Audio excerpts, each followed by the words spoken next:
sickness in your life? Have you ever had a horrible moment in your life where you had to kind of work with God? You tried to bargain with God. God, if you do this for me, I never do that. So they did that kind of moment. Well, they bargained with God. Look, please do this for me, and I'll do the right thing.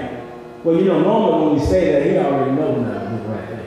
So he does it for us anyway because it's out of grace. And so on the backside of grace, these individuals are walking in newness of life, they're walking in healing, and he asks them a question. But I want you to come a little bit deeper to the first question he asked. He says, where are the 10? Now, the first thing I want you to see that he's telling you to have gratitude, you got to remember where you were. Yeah. So he's coming back. He says, were there not 10? There were 10 individuals who had a horrible condition. There were 10 individuals whose yesterday was worse than their today. And so there's something powerful about remembering where you come from. Remembering where you've been. When you don't have a car and you have to ride the bus or you have to wait on somebody to pick you up, you just pray, Lord, please just send me a car. Any old car do. And then he give you a nice, pretty car, and then you have that car for 6 months, and then you say, well, Lord, can you please send me a new car? Because this old thing here, I don't like it anymore. But if we will remember where we once were, if we will remember what we once been through, the story is told about this married couple. Those that are married might like the story. So the man had a wonderful name for his little sweetie pie.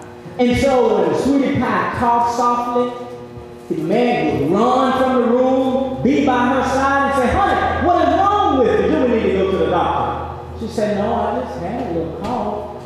And he said, okay, baby, I'm just checking on you. So he goes back, a few months pass, and the lady would cough. He wouldn't come no more. Then she coughed again. So he go in the bathroom, get out the Robitussin, bring the Robitussin to her, and tell her she might want to take some Robitussin. A couple more months have passed. Lady had that same cough. Now she's coughing and sweating, having a temperature, and he called from the bedroom. You might want to go to the doctor and get that cold checked. I don't know to make folks sick on it, yeah? And so she keep coughing. A few more months passed, and she's really, really sick. And somebody had to tell her that the lady was at the hospital. He might want to get down there and see her. Well, what's the point of that story? Well, we forget. And when we don't remember how it once was, if we're not careful, we'll end up all the way over here. When she used to call, boy, you used to jump. And now, you could be in the same room, don't even know she's there. Because we don't remember the beginning. We don't remember when we ask God to send us somebody, when we ask God to send us a helpmate. And so remembering is a powerful thing. Sometimes in life, many times, we as humans, we're pathological. That means we make the same mistake over and over and over and over again. And then you add being pathological creatures with the fact that there are generational curses in the earth. And so there are certain predispositions that you may have to sickness, but that you might also have to a certain type of temptation and a certain type of sin. But remember, we're pathological. And so when we do not remember, we continue in our pathological patterns and we keep falling to the generational curses and pitfalls in our lives. But how do we overcome that? We have to remember.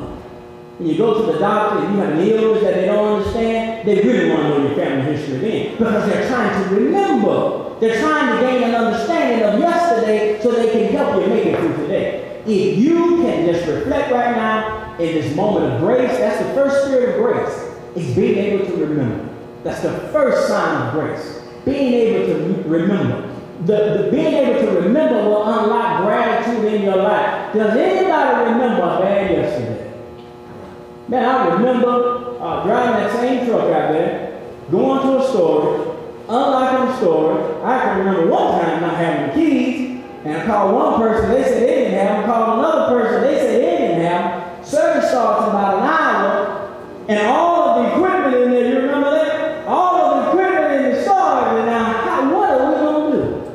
And so this individual came by, and some kind of way he got us in there. So then I physically alone load up this stuff, put this stuff on the truck, drive the truck over to the temporary space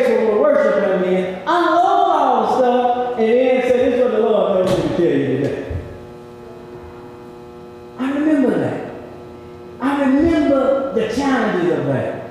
If nobody came today, I'm all right. If nobody came today, I am